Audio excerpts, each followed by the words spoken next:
The Venetian Black Nobility, A History. The Black Nobility. From the New Swabman Times. Posted at illuminatinews.com Jan. 23, 2004 by Wes Pinner.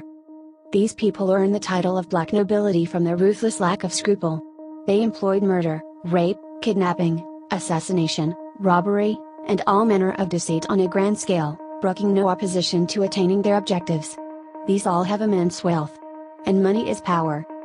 The most powerful of the black nobility families are located in Italy, Germany, Switzerland, Britain, Holland and Greece in that order. Their roots may be traced back to the Venetian oligarchs, who are of Khazar extraction, and married into these royal houses in the early part of the 12th century. Following a great Khazar victory over the Arabs, the future emperor, Constantine V, married a Khazar princess and their son became Emperor Leo IV, also known as Leo the Khazar. The Medici popes, Pius XII, Eugenio Pacelli, and John Paul II were Khazars. Not all black nobility are royal houses, and many of the royal families no longer have kingdoms.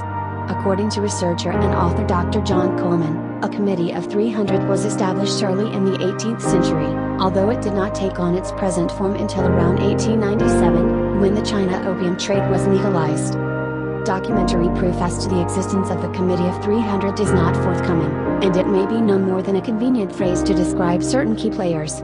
Socialist politician and financial advisor to the Rothschilds, Walter Rathenau, writing in the Wiener Press, 24th of December, 1921, said, "Only 300 men, each of whom knows all others govern the fate of Europe. They select their successors from their own entourage. These men have the means in their hands of putting an end to the form of state which they find unreasonable." Exactly 6 months after publication, Rathenau was assassinated. Dr. Coleman's work opens the door to further studies on named members of the ruling elite, particularly in America. Whereas the English have a long history and are very aware of their ancestry, certain families of blue bloods in the United States that have historic ties with the British through blood and money. These noble families are behind most if not all of the so-called pro-environmental movements that are actually intended to curb the population growth of all nations. Prince Philip and Prince Charles are the most visible symbols of this movement, and are a true part of this conspiracy to destroy industry and take the world back to a new dark age. Most if not all the crowned and uncrowned heads of these dynasties enjoy huge incomes from ground rents. All favor Global 2000 report to the president that's calculated to end all industrial progress, and by famine, disease and wars, eliminate the excess population industry supports. All oppose nuclear power that can produce clean cheap electricity, the key to economic development and prosperity in the third world. They ardently desire a return to the feudal system where they will once again be absolute rulers. While professing Christianity, the oligarchical families, for the greater part, actually despise it in secret. Masonry provides their religious fulfillment. And without faith, they have no belief in reward or punishment and a world to come. They live for the here and now. Many of these oligarchies are in the drug and arms trade through well-distanced intermediaries, like so many of the large banks. In 1815 the Jesuits and their Freemason allies among the crown heads of Europe held the Congress of Vienna, whereby Swiss neutrality, already sanctioned by the Peace of Westphalia in 1648, was forever guaranteed, and no matter how many wars are provoked in which the common man has to do the fighting, the money of the nobility in Switzerland should always be free from plunder. It's part of Rothschild's meticulous long-range planning, and why Switzerland exists to this day. But that doesn't mean to say your money would be safe. Some $280 billion PA in flight capital and drug money flows into the Swiss accounts of the black nobility.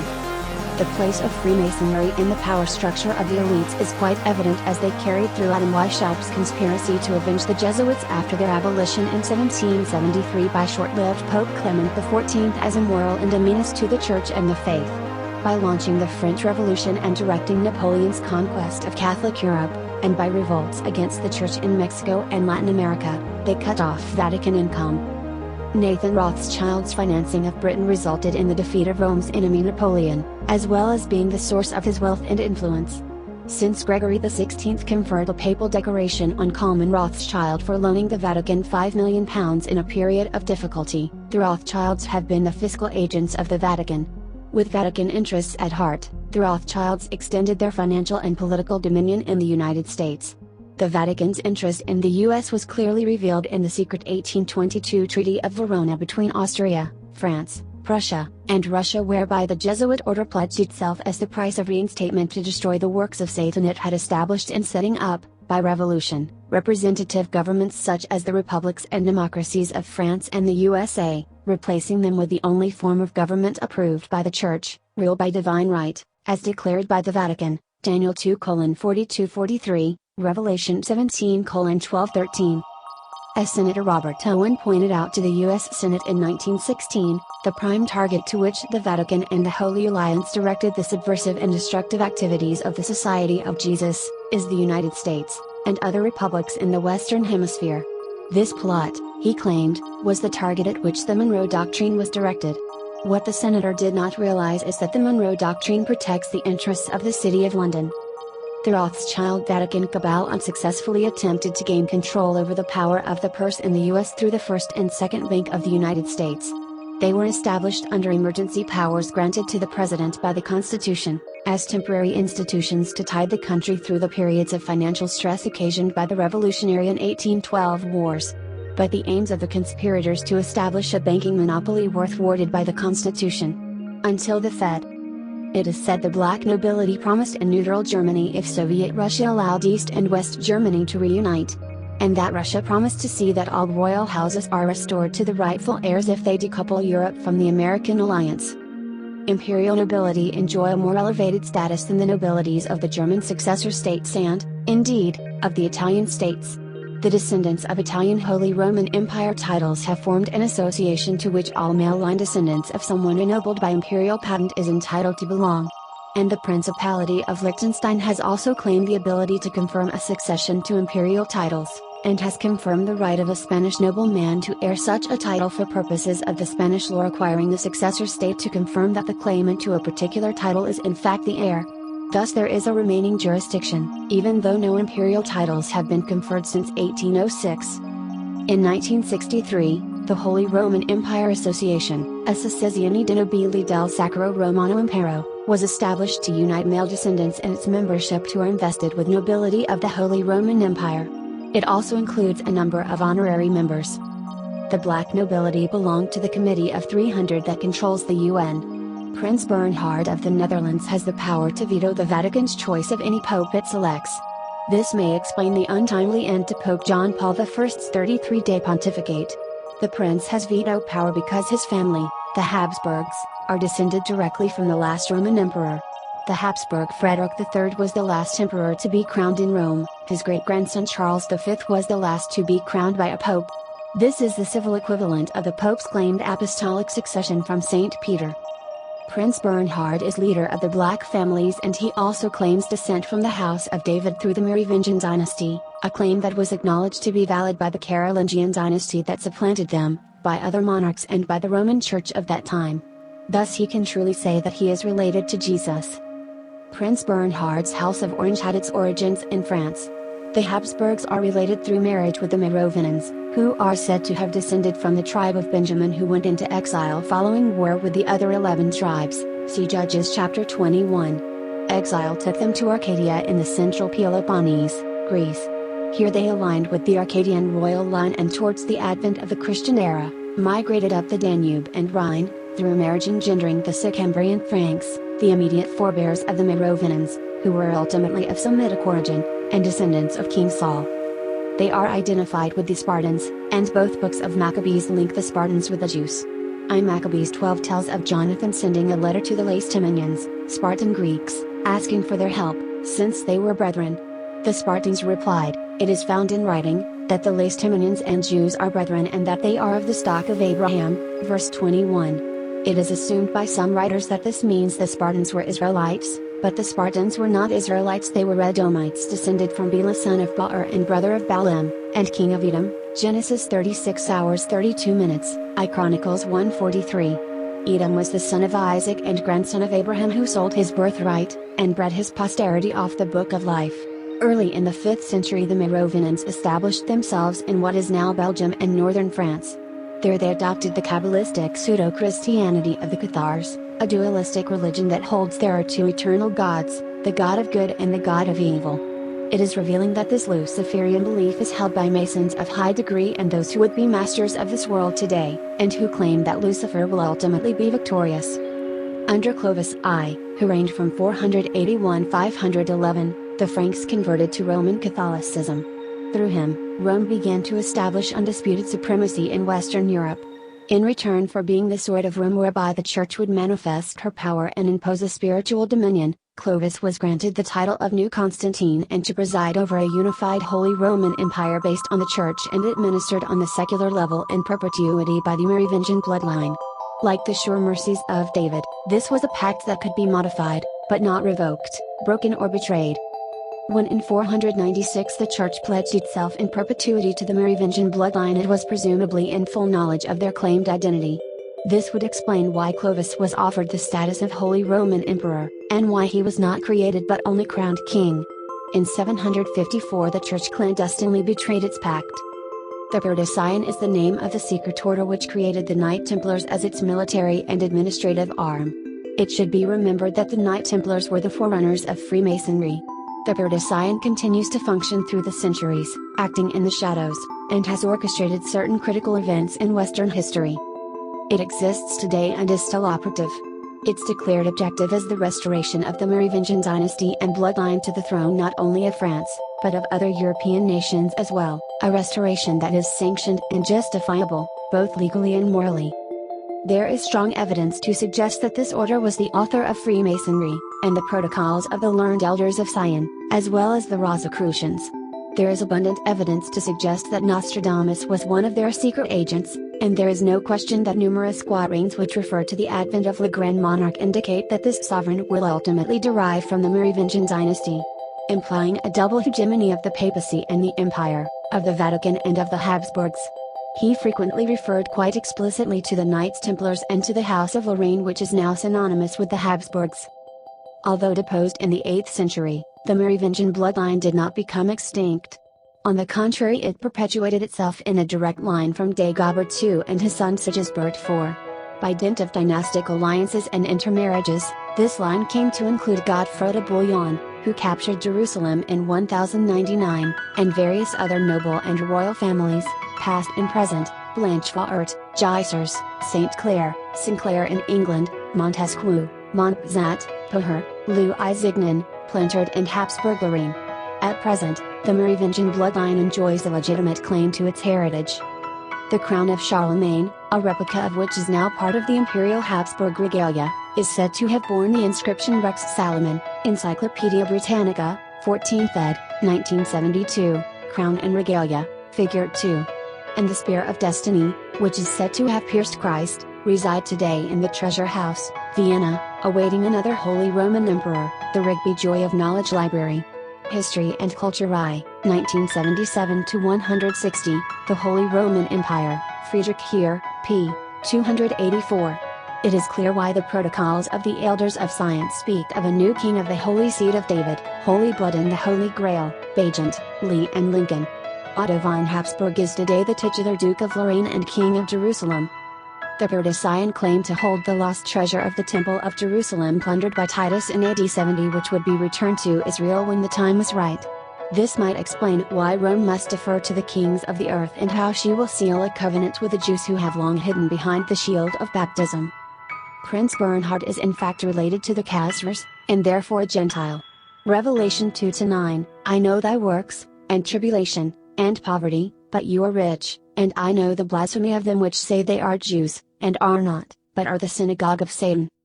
Assisted by the CIA, Prince Bernhard has brought the hidden ruling body of the Illuminati into public knowledge as the Bilderberg Group. Established in 1954, its headquarters is once Midswater, Den Haag, Netherlands. At the heart of the Bilderberg Group are 39 members of the Illuminati chosen from 3 committees drawn from the members of all the secret groups that comprise the Illuminati, the Freemasons, the Vatican and the Black Nobility. This committee works year-round in offices in Switzerland. The Committee of 300 now call themselves World Government Founders for the NWO. A reference no doubt to their hereditary claim to the divine right of kings. It is imperative that we realize that privately, the black nobility refuse to ever recognize any government other than their own inherited and divine right to rule.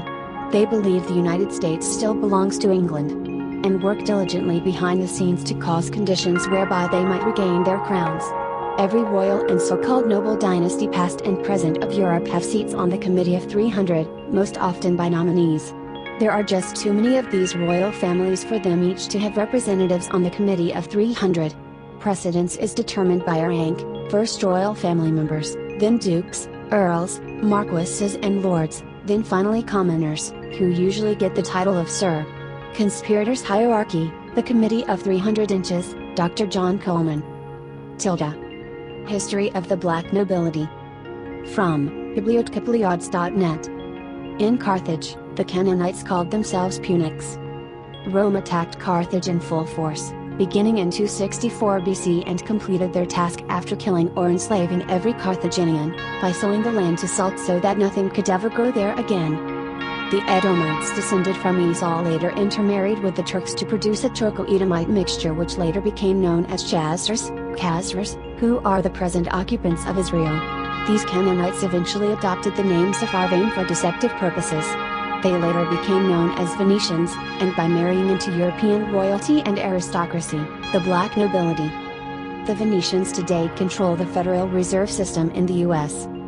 Around AD 1400, European power centers coalesced into two camps, the Ghibellines, who supported the emperor's Hohenstaufen family, and the Guelphs, the Welfs, from Welf, the German prince who competed with Frederick for control of the Holy Roman Empire. The Pope allied himself with the Guelphs. All modern history stems directly from the struggle between these two powers. The Guelphs are also called the Neri, Black Guelphs, or Black Nobility, and supported William of Orange in his seizure of the throne of England, which eventually resulted in the formation of the Bank of England and the East India Company, which ruled the world from the 17th century. All coups d'états, revolutions and wars in the 19th and 20th centuries are centered in the battle of the Guelphs to hold and enhance their power, which is now the New World Order. The power of the Guelphs would extend through the Italian financial centers to the north of France and Lombardy. All Italian bankers were referred to as Lombards. Lombard in German means deposit bank, and the Lombards were bankers to the entire medieval world. They would later transfer operations north to Hamburg, then to Amsterdam and finally to London. The Guelphs would start the slave trade to the colonies. The Guelphs, in order to aid their control of finance and politics, would perpetuate Gnostic cults which eventually developed into the Rosicrucians, Unitarians, Fabian Society and the World Council of Churches. The East India Company, together with John Stuart Mill, would finance the University of London. A friend of Mill, historian George Grote, a founder of London University, donated £6,000 for the study of mental health, which began the worldwide mental health movement. Banks large and small in the thousands are in the Committee of 300 network, including Banco Comerciale d'Italia, Bank Privata, Banco Ambrosiano, the Netherlands Bank, Barclays Bank, Banco de Colombia, Banco de Iberoamerica. Of special interest is Banca della Svizzera Italiana, BSI, since it handles flight capital investments to and from the United States, primarily in dollars and U.S. bonds, located and isolated in Neutral Lugano, the flight capital center for the Venetian black nobility. Lugano is not in Italy or in Switzerland, and is a kind of twilight zone for shady flight capital operations. George Ball, who owns a large block of stock in BSI, is a prominent insider and the bank's U.S. representative. In the secret 1822 Treaty of Verona, between Austria, France, Prussia and Russia, the Jesuits agreed to smash the U.S. Constitution and suppress the freedom of the U.S. Their methods included destroying free speech, destroying and suppressing the press, universal censorship, sustaining the cooperation of the Pope and clergy to use religion to help keep nations in passive obedience, and financing wars against countries with representative governments. The monarchs who signed this treaty were ultimately deposed. Most of these families are very wealthy and may be more powerful today than when they sat upon thrones. They are known collectively as the black nobility. Privately, these families refuse to recognize any right to rule except their own. The fact that this treaty was made long ago does not mean it is void. The treaty was placed in the Congressional Record on April 25, 1916 by Senator Owen. In 1948, George H.W. Bush graduated from Yale University and the Skull and Bones.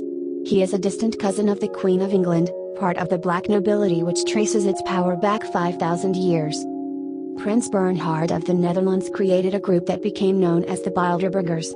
Many conservative researchers have come to recognize the Bilderbergers as an important force for the New World Order.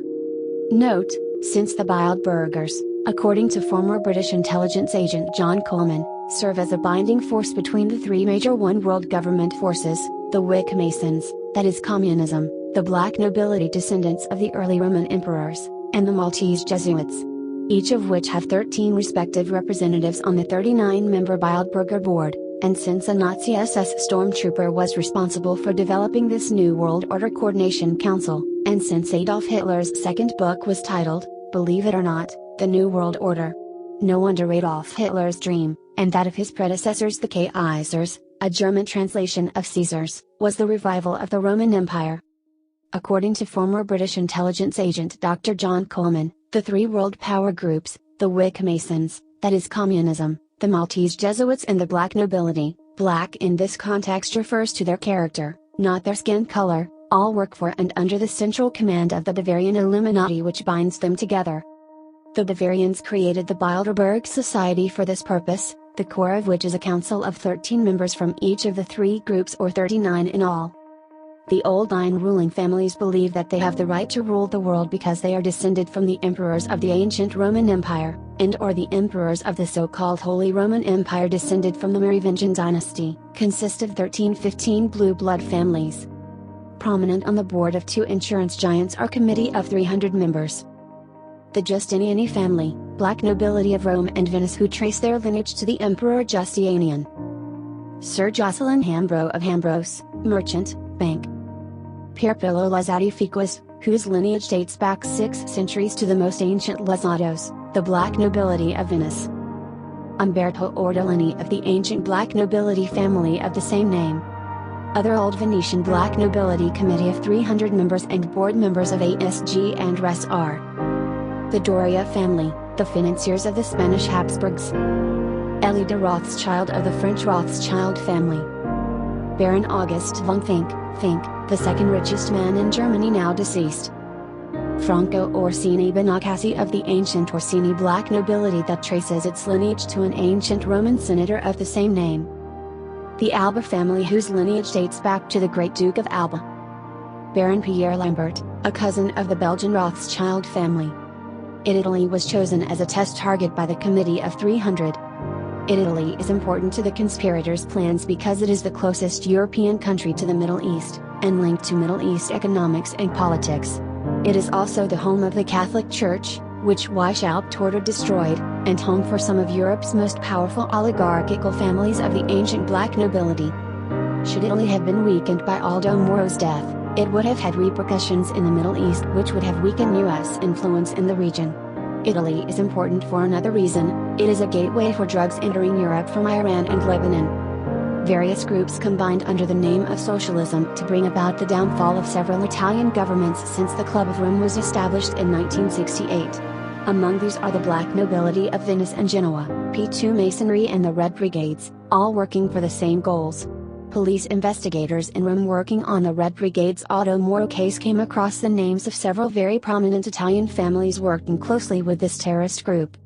The police also discovered evidence that in at least a dozen cases, these powerful and prominent families had allowed their homes and/or property to be used as safe houses for Red Brigade cells. Hexai headed the Atlantic Institute's Economic Council for 3 decades while he was the chief executive officer for Giovanni Agnelli's Fiat Motor Company. Agnelli, a member of an ancient Italian black nobility family of the same name, was one of the most important members of the Committee of 300. He played a leading role in development projects in the Soviet Union.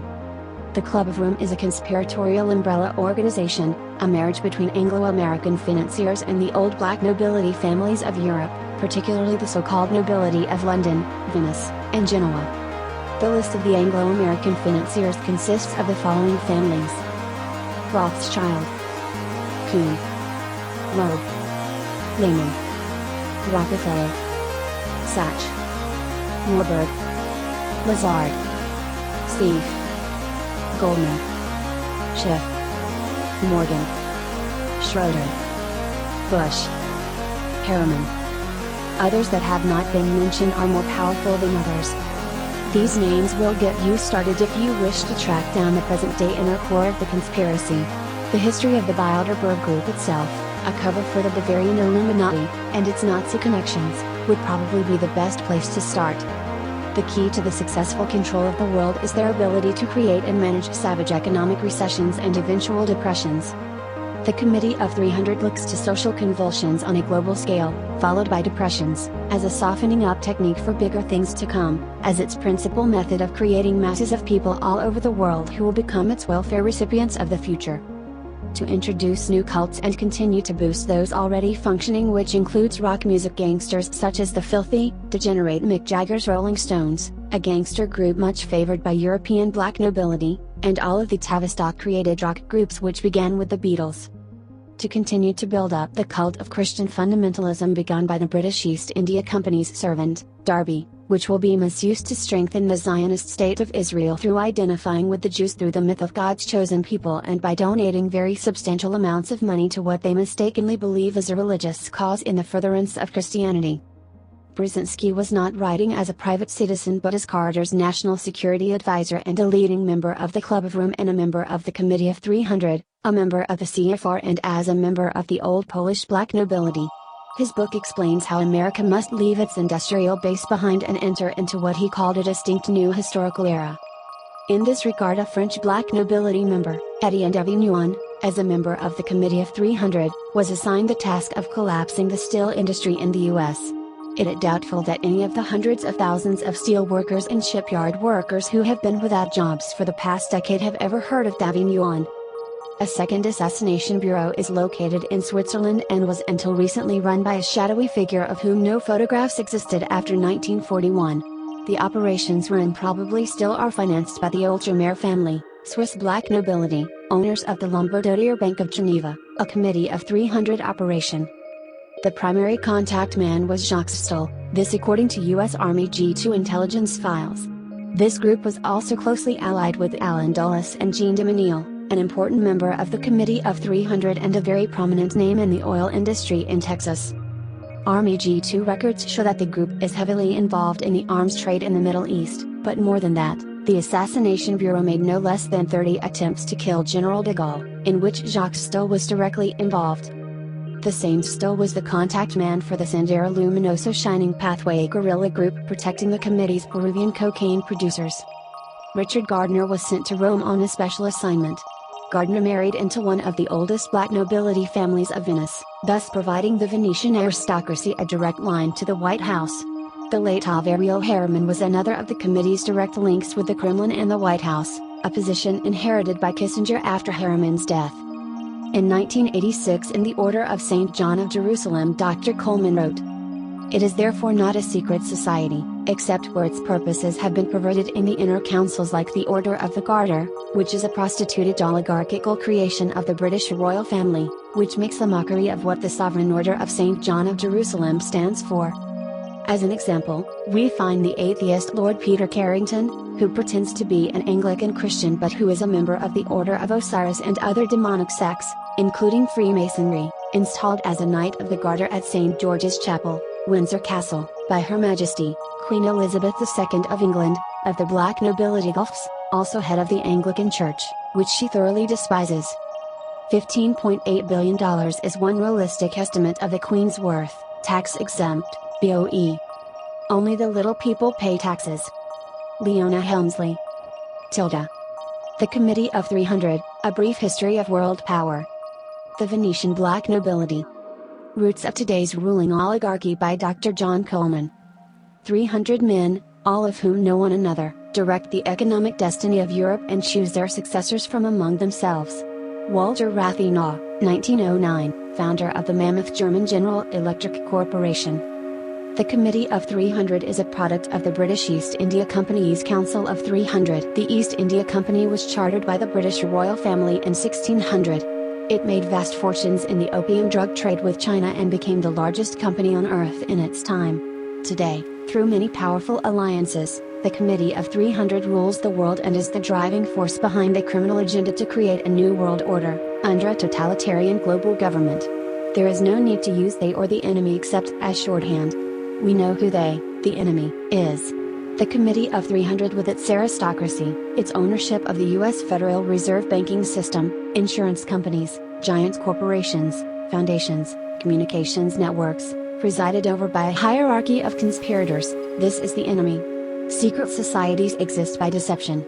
Each is a hierarchy with an inner circle at the top, who deceives those below with lies, such as claiming a noble agenda, thus, duping them into following a web of compartmentalized complicity. The inner circle of the Committee of 300 is the Order of the Garter, headed by Queen Elizabeth Windsor II. It is interesting to note that the Windsors changed their name from the Germanic Saxe-Coburg Gotha during World War I, because of anti-German sentiment. The enemy is clearly identifiable as the Committee of 300 and its front organizations, such as the Royal Institute for International Affairs, Chatham House, the Club of Rome, NATO, UN, the Black Nobility, the Tavistock Institute, CFR and all its affiliated organizations, the think tanks and research institutions controlled by Stanford and the Tavistock Institute of Human Relations, and last, but certainly not least, the military establishment. The Committee of 300 is the ultimate secret society made up of an untouchable ruling class, which includes the Queen of the United Kingdom, Elizabeth II, the Queen of the Netherlands, the Queen of Denmark and the royal families of Europe. These aristocrats decided at the death of Queen Victoria, the matriarch of the Venetian Black Wolves, that, in order to gain worldwide control, it would be necessary for its aristocratic members to go into business with the non-aristocratic but extremely powerful leaders of corporate business on a global scale, and so the doors to ultimate power were open to what the Queen of England likes to refer to as the commoners. Through their illicit banking cartel, they own the stock of the Federal Reserve, which is a private for-profit corporation that violates U.S. Constitution and is the root of the problem. The decadent American families of the unholy partnership, thoroughly corrupted and wallowing in tainted opium money, went on to become what we know today as the Eastern Liberal Establishment. Its members, under the careful guidance and direction of the British Crown, and subsequently, its foreign policy executive arm, the Royal Institute for International Affairs, RIIA, now known as Chatham House, located in England, across St. James's Square from the Astors, ran the United States from top to bottom through their secret upper-level, parallel government, which is tightly meshed with the Committee of 300, the ultimate secret society. That secret, all-powerful government is more in control of the United States in 2006 than ever before. Some notable members of the Committee of 300 include, the British royal family, Dutch royal family, House of Habsburg, House of Orange, Duke of Alba, Prince Philip Duke of Edinburgh, Lord Carrington, Lord Halifax, Lord Alfred Milner, John Jacob and Waldorf of the Astor Illuminati bloodline, Winston Churchill, Cecil Rhodes, Queen Elizabeth II, Queen Juliana, Queen Beatrix, Queen Greta, King Haakon of Norway, Colonel Mandell House, Aldous Huxley, John Forbes, Averill Harriman, William and George Bundy, George Bush, Prescott Bush, Henry Kissinger, J.P. Morgan, Morris Strong, David Rockefeller, David, and Evelyn Rothschild, Paul, Max, and Felix Warburg, Ormsby and Al Gore, Bertrand Russell, Sir Ernest and Harry of the Oppenheimer Illuminati bloodline, Warren Buffett, Giuseppe Mazzini, Sir William Hess, George Shultz, H.G. Wells, and Ted Turner. In the Committee of 300, which has a 150-year history, we have some of the most brilliant intellects assembled to form a completely totalitarian, absolutely controlled new society. Only it isn't new, having drawn most of its ideas from the clubs of cultist diabolicus. It strives toward a one-world government, rather well described by one of its late members, H.G. Wells, in his work commissioned by the committee, which Wells boldly called, The Open Conspiracy, Blueprints for a World Revolution. Most of the Committee of 300's immense wealth arose out of the opium trade with China and India. Obscene profits went straight into the royal coffers, and into the pockets of the nobility, the oligarchs and plutocrats, and made them billionaires. The ordinary people of China, India, and England profited nothing from opium revenues. In the same way, the people of South Africa, black and white, never profited from the gold mining industry, whose revenues were piped directly into the City of London banks and merchant banks. The Committee of 300 is responsible for the phony drug wars here in the US. These phony drug wars were to get us to give away our constitutional rights. Asset forfeiture is a prime example, where huge assets can be seized without trail and no proof of guilt needed. Also, the Committee of 300 long ago decreed that there shall be a smaller, much smaller and better world, that is, their idea of what constitutes a better world. The myriads of useless eaters consuming scarce natural resources were to be culled by up to 99%. Industrial progress supports population growth. Therefore the command to multiply and subdue the earth found in Genesis had to be subverted. This called for an attack upon Christianity, the slow but sure disintegration of industrial nation-states, the destruction of billions of people, referred to by the Committee of 300 as surplus population, and the removal of any leader who dared to stand in the way of the committee's global planning to reach the foregoing objectives. Not that the US government didn't know, but as it was part of the conspiracy, it helped to keep the lid on information rather than let the truth be known. Queen Elizabeth II is the head of the Committee of 300. The Committee of 300 looks to social convulsions on a global scale, followed by depressions, as a softening up technique for bigger things to come, as its principal method of creating masses of people all over the world who will become its welfare recipients of the future. The current criminal agenda of the Committee of 300 is further evidenced by recently leaked Club of Rome documents, as they describe how they will use drugs to help stifle resistance to their New World Order scheme, having been failed by Christianity. And with unemployment rife on every hand, those who have been without jobs for 5 years or more, will turn away from the church and seek solace in drugs. By then, full control of the drug trade must be completed in order that the government of all countries who are under our jurisdiction have a monopoly in place which we will control by controlling supplies reaching the market. Drug bars will take care of the unruly and the discontented. Would-be revolutionaries will be turned into harmless addicts with no will of their own. The crowned cobras of Europe and their Eastern liberal establishment families will not tolerate any true war against drugs. The war on drugs, which the Bush administration was allegedly fighting, was for the legalization of all types and classes of drugs.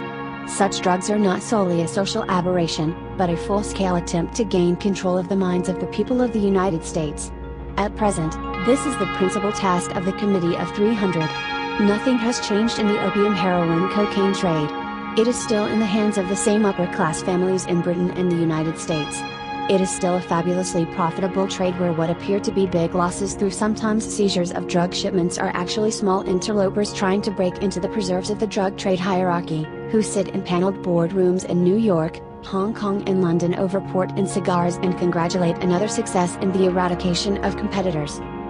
Included in the Committee of 300 membership are the old families of the European black nobility, the American Eastern liberal establishment, in Freemason hierarchy and the Order of Skull and Bones, the Illuminati, or as it is known by the Committee Moriah Conquering Wind, the Mumma Group, the National and World Council of Churches, the Circle of Initiates, the Nine Unknown Men, Lucis Trust, Jesuit Liberation Theologists, the Order of the Elders of Zion, the Nazi Princes, International Monetary Fund, IMF, the Bank of International Settlements, BIS, the United Nations, UN, the Central, British Quitter Coronati, Italian P2 Masonry, especially those in the Vatican hierarchy, the Central Intelligence Agency, Tavistock Institute's elected personnel, various members of leading foundations and insurance companies, the Hong Kong and Shanghai Bank, the Milner Group Roundtable, Cheney Foundation, German Marshall Fund, Ditchley Foundation, NATO, Club of Rome, environmentalists, the Order of St. John of Jerusalem, One World Government Church, Socialist International, Black Order, the Lee Society, Anandra Rosicrucianists, the Great Superior Ones and literally hundreds of other organizations. In the case of John F. Kennedy, the assassination was carried out with great attendant publicity and with the utmost brutality to serve as a warning to world leaders not to get out of line. Pope John Paul I was quietly murdered because he was getting close to the Committee of 300 through Freemasons in the Vatican hierarchy. His successor, Pope John Paul II, was publicly humiliated as a warning to cease and desist, which he has done. As we shall see, certain Vatican leaders are today seated on the Committee of 300. The Committee of 300 appears to base much of its important decisions affecting mankind on the philosophy of Polish aristocrat, Felix Dzerzhinsky, who regarded mankind as being slightly above the level of cattle. As a close friend of British intelligence agent Sidney Riley, Riley was actually Dzerzhinsky's controller during the Bolshevik Revolution's formative years. He often confided in Riley during his drinking bouts. Dzerzhinsky was, of course, the beast who ran the Red Terror apparatus. He once told Riley, while the two were on a drinking binge, that man is of no importance. Look at what happens when you starve him. He begins to eat his dead companions to stay alive. Man is only interested in his own survival. That is all that counts. All the Spinoza stuff is a lot of rubbish. The roots of the East India Company, chartered by Queen Elizabeth I on December 31, 1600 and dissolved in 1873, sprout from the European black nobility. The black nobility are the oligarchic families of Venice and Genoa, who in the 12th century held the privileged trading rights, monopolies. The first of three crusades, from 1063 to 1123, established the power of the Venetian black nobility and solidified the power of the wealthy ruling class. The black nobility aristocracy achieved complete control over Venice in 1171, when the appointment of the Doge was transferred to what was known as the Great Council, which consisted of members of the commercial aristocracy, a complete triumph for them. Venice has remained in their hands ever since, but the power and influence of the Venetian black nobility extends far beyond its borders, and today, is felt in every corner of the globe. In 1204 the oligarchic families parceled out feudal enclaves to their members, and from this epoch dates the great building up of power and pressure until the government became a closed corporation of the leading black nobility families. It is important to note that the European black nobility is responsible for the insidious entanglements of numerous secret societies, lodges, and organizations, which are backed with high finance and powerful political connections. Such organizations include Trilateral Commission, Bilderberg Group, German version of CFR, Council on Foreign Relations, CFR, United Nations, founded by CFR, Illuminati Order Skull and Bones, Inner Circle of the CFR, International Monetary Fund, IMF, World Bank, Bank of International Settlement, Club of Rome, Chatham House, formerly the Royal Institute of International Affairs, RIA, Round Table, Tavistock Institute for Human Studies, England Psychological Warfare Think Tank, Associated Press, Reuters, Rothschild-owned news monopoly used for brainwashing the masses, and many others, all of which, whether they are dupes or adapts, work in favor of Great Britain's aristocracy and their one world government agenda. Although there is a wide cross-section, all roads lead to the Queen of England. The technique for keeping their illicit scheme secret is compartmentalization.